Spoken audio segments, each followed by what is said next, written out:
Sabi nila lahat ng sobra masama, pero mas masama kung hindi ka mapapasobra ng kain nito. Tara, I'll take you to the streets of the Philippines and introduce you to the top 10 Filipino street foods. I'm Z and this is the checklist. Unang-unang mababanggit, Adidas. Adidas is grilled chicken feet. Despite the name, hindi ito yung kalaban ng Nike.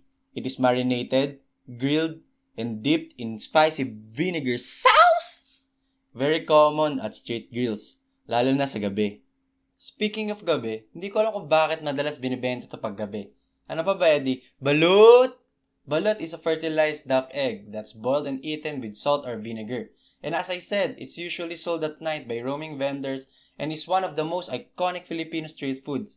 Pangtanggal lang amas lang ata talaga to kaya binibenta ng gabi. Di ko alam. Di mo sure. At syempre, kung may panggabi, meron din tayo pang umaga. E di, taho! Taho is a warm snack made of soft tofu. Natatawa tuloy ako dun sa soya bean curd added with sweet syrup called arnibal and sago pearls. Sago pearls? And we have turon. Turon is a crispy fried spring roll filled with banana and jackfruit. It's sweet, crunchy, and commonly sold near markets and sari-sari stores. Oo, binibenta rin sa SM. Yung akala mong nakatipid ka kasi ang laki, tapos maumay ka rin pala pag tumagal. Another banana! Banana Q is saba? Basta yun. Basta yun, banana deep fried in caramelized brown sugar, skewered on a stick. Sayap! Ito boy, isa sa favorite ko dahil sa ate ko, Betamax. Meron lang Betamax. Betamax is grilled chicken or pork blood, cut into cubes and tinusok. Skewered.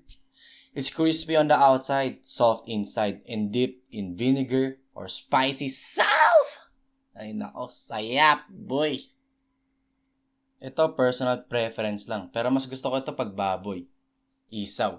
It is grilled chicken or pork intestine. Huwag mabahala, malinis at nilinis naman ito eh. Boiled, marinated, and grilled until smoky. Susunod natin, we have neon balls, sabi ng mayayaman. Kwek-kwek.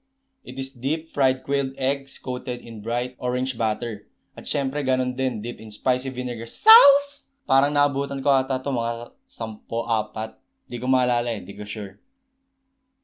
Pero ito sure ako naabutan ko ng piso or dos. Siguro depende na lang sa lugar eh. Squid balls.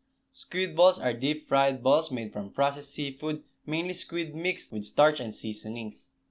Syempre kung meron squid ball, meron ding kikiam. Kikiam is a Filipino street food version of a Chinese-inspired dish.